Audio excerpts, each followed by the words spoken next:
Hi guys, thanks for joining us today. For today's special interview video, we have a special guest who is Adam George from PowerPlanner. He's going to talk to us all about everything that is paraplanning. Our title for today's video is How Financial Advisors Can Embrace Technology to Raise Their Paraplanning Game.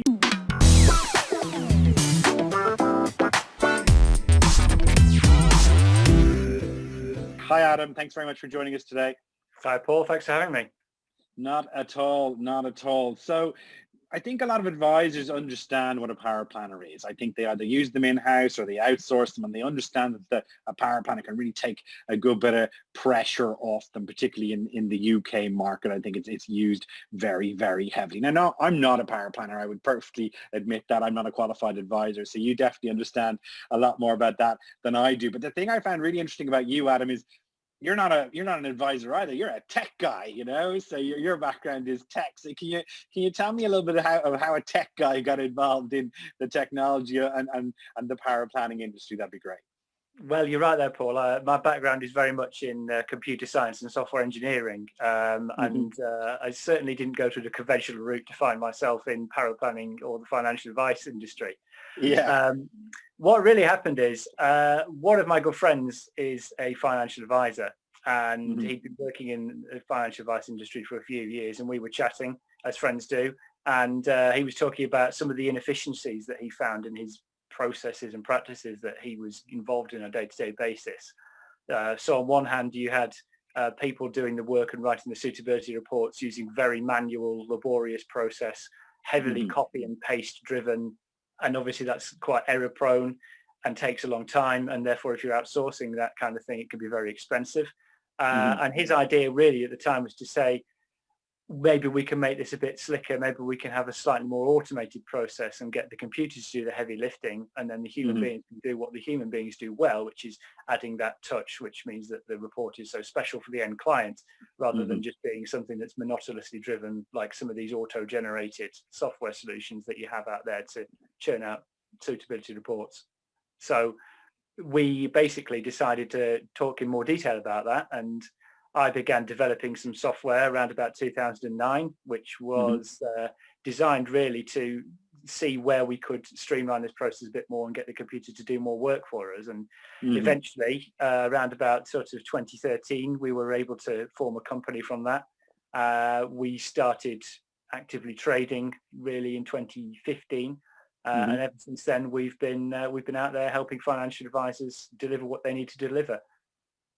Excellent. And one thing I liked about your business, I mean, I think there's other outsourced paraplanning businesses out there. And obviously, I mean, you could talk a bit about what paraplanners do and what their role is, you know, within businesses. But one thing that you guys seem to do is to leverage and embrace technology, and particularly kind of AI technology, to take away some of the heavy lifting. And I find that very interesting because in our business, in our lead generation and marketing business, we use a lot of AI technology as well to kind of assist us. But you guys very much do that. And I know there's other types of businesses out there where you can get just sort of standard reports and sort of copy paste and, you know, replace things in there. And, you know, I know they fulfill a certain need, but can you explain to me why an advisor should care about sort of that AI technology in there? I always think that advisors are trying to get less technology in their lives rather than more. You know, can you explain why that would be useful? You know? Yeah, I do understand. I mean, there's lots of things out there that they claim to be the next big thing, and they claim to do everything better than the previous person who was also doing it. And you know, with technology as with human beings, there is an element of too many cooks spoiling the broth to an extent. Yeah. So I completely get it. If people, it's like when I'm getting invited to download the latest app on my phone, I'm thinking, I already spend too much time on my phone. I've already got too many apps. Why do I need another one? So it's a perfectly valid and good question. And the reason is, I think, because if you're trying to run a business and you're trying to therefore make as much money as you can and do what you need to do efficiently, it's only really technology which can offer you the extent of efficiency that you require to really maximize your time. Obviously, if you're employing people to do things, people cost money. There are many overheads associated with that, and the overheads associated with technology, particularly artificial intelligence, much, much lower. So by using a system like ours, we aren't just IT. We're not just providing you with a black box piece of software that costs you X amount of money per month and says, off you go, use this and do your reports via that. It's a bit more of a sweet spot really between the technological approaches that many people see out there already and the completely human manual approach. So we can adapt our processes because we've got full control over the software and make sure that they're adhering to what you require from a compliance point of view or from your personal preferences or your branding, whatever it is. And we can ensure that those changes are built into the software that we use. So they're repeatable and you can have confidence that they're there every single time. And from a compliance point of view, you can clearly see that this is a good thing. And obviously from an efficiency point of view, if a system's been trained to do something over and over again to your liking, that's obviously much more easy than training people to do it or having a system that you can't then train and have to get someone else to make the changes each time that are exactly the same for every one of your reports. So that's really why we have it the way we have it and why I think people should be interested.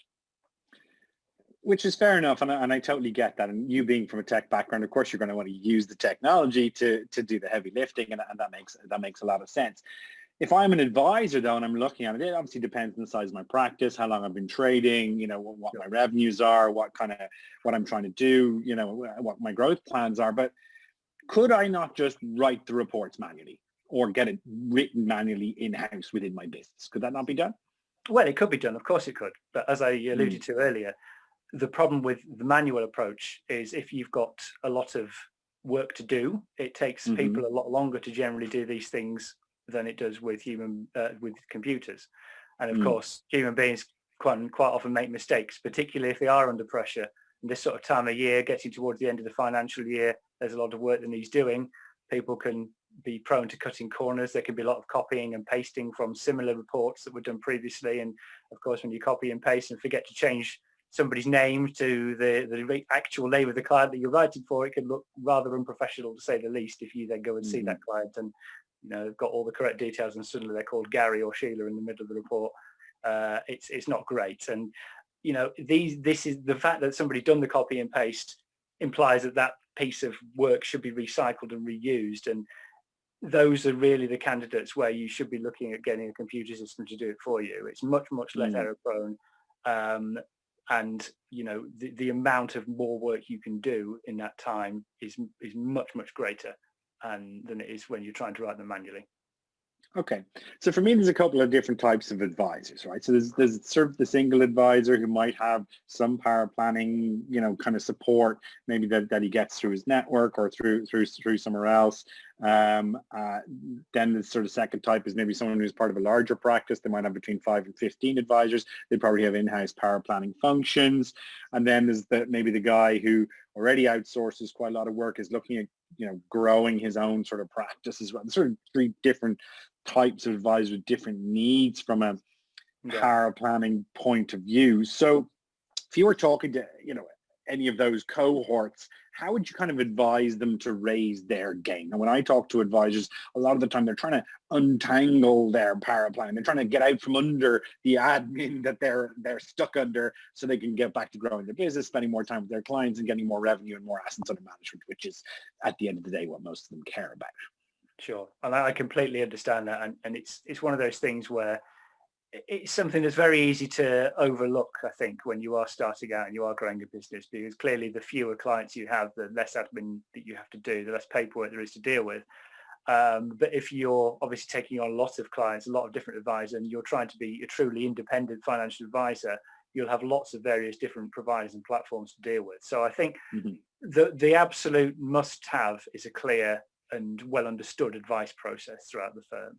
You know, if people aren't really sure what the process is when they get a new CETV for a DB scheme for one of their customers, compared to when someone wants to transfer a cash ISA, you know, these kind of uncertainties and this lack of clarity can really have large knock-on effects down the line, and you find out there's 2.5 months of elapsed and this CETV is still sitting there about to expire, and the client's wondering where his pension transfer recommendation is, and you know, it suddenly becomes a mad panic to get everything done at the last minute. And I think the best thing you can do, regardless of the size of your practice, is really to make sure your advice process is well understood and tailor everything else, all the other processes within your business from that. Okay. And I get that. So essentially you're saying people should probably outsource it rather than having it in-house is essentially what you're saying. Well, I would say that as well. In the same way I'd say you should invest technology, of course. But the beauty of, I mean, I'll be honest with you, outsourcing is not for everyone. I mean, there is a Right. percentage of advisors out there who will always want things to be very, very closely tailored to their own personal preferences and practices. Right. And to have an outsourced solution invariably means trusting someone else to do that for you. Hmm. Uh, some people think it means a loss of control. I don't Yeah. personally believe that's the case with us because, as I say, we can build in your personal preferences to our system to make sure that it's part of you and it's really extension to your business. Hmm. But regardless, some people will not want to go down that route simply for personal preferences reasons. So I do believe if you do, however, you can trust that somebody's doing one element of your long advice process and doing it well and repeatedly well, and you can build around that. If you can rely on one aspect of it, whether it's report writing, whether it's data gathering, whether it's research, if you can rely on that bit being done well and to a certain standard and in line with certain rules that you set out at the outset, then clearly that gives you a lot of confidence and a very scalable solution as well. Hmm. Okay. So let me put it to you this way then. I think there's a lot of myths and rumors maybe around power planning and admin. I think there's a lot of sort of, Peter tells Paul this, or you should do that, or you should do this, and things change and technology changes. I think that it's kind of a moving beast to a certain extent. So if you were talking to an advisor and they were kind of stuck, they were kind of like, God, I can't do this. And, if you're talking about, what they shouldn't be doing from a power planning point of view, what sort of things would you talk to them about? Well, to be honest with you, as you say, it is a moving beast, and the shoulds and the shouldn'ts largely depend on people's practices. Hmm. One thing I absolutely should say is that you shouldn't have advisors writing their own reports. Right. If that's the case, it's all too common, particularly at busy times, that those who should be out there talking to your clients, doing what they do best and delivering good financial advice and building those client relationships on which your future revenue relies as a business, you want them out there all the time doing that as much as they possibly can. If they're having to be inside doing admin or writing their own suitability reports or getting quotes, then that is clearly an inefficiency, because obviously with the FCA regulations the way they are, it's only those advisors who can go out and give the advice. So I would say if any business finds themselves in a situation where they're getting advisors to write their own reports through lack of resources, I suppose, Mm. then they're definitely candidates who should consider outsourcing. And of course, you don't have to outsource the whole lot. I mean, it can be quite a daunting prospect to have to suddenly just stop all your work and give it to someone else to do when there's no existing relationship. And what we would say to people who are perhaps hesitant is maybe give the low-hanging fruit away. So we could do your cash ISA transfer reports, or we'll do your, simple pension plans for pension plan transfer reports where you've got maybe lots of members of a group scheme or want to go to a new platform. Very similar reports, very easy to do, nothing too complicated in there. They're the sort of ones that you should perhaps take away and consider outsourcing those. And that allows you to build that relationship with the outsourcer, to build that trust, and means that you're not giving away anything that would be massively complicated and massively risky from the FCA point of view, but you probably do free yourself up a lot of time, because despite not being that complicated, those kind of cases are laborious and do take a while. And can you give us maybe an example of kind of a success story where someone's obviously outsourced, to you guys and sort of freed themselves up, and give me an idea of what the impact on their business was? Well, there's one particular incident that springs to mind. I had a meeting about 4 or 5 years ago now with a company who were based in Southeast England, and they had in-house paraplanning, and they'd taken lots of new member firms, and these appointed representatives were promised a deal on the paraplanning, and quite quickly they became overwhelmed with the amount of work they were getting. And paraplanning there was making a massive loss. The advisors were basically asking, how can I do this some other way? When do I get my reports back? Was like asking how long is a piece of string. And these ARs were getting very, very frustrated with the paraplanning department. And so we had a conversation with them and said, look, why don't you let us do this? We can build in your report templates that you've got at the moment, your branding into our software, so that we deliver pretty much what they're expecting. We can promise that you'll get all the compliance stuff in there, like the risk warnings, etc., because of the way our software works. You're always guaranteed to have that, so there's not really anything to worry about in that point of view. And they handed over a lot of their stuff to us. They went from making a loss to making quite a lot of money on it because of the amount of free time they had to then work on the much more complicated cases while we were doing low-hanging fruit.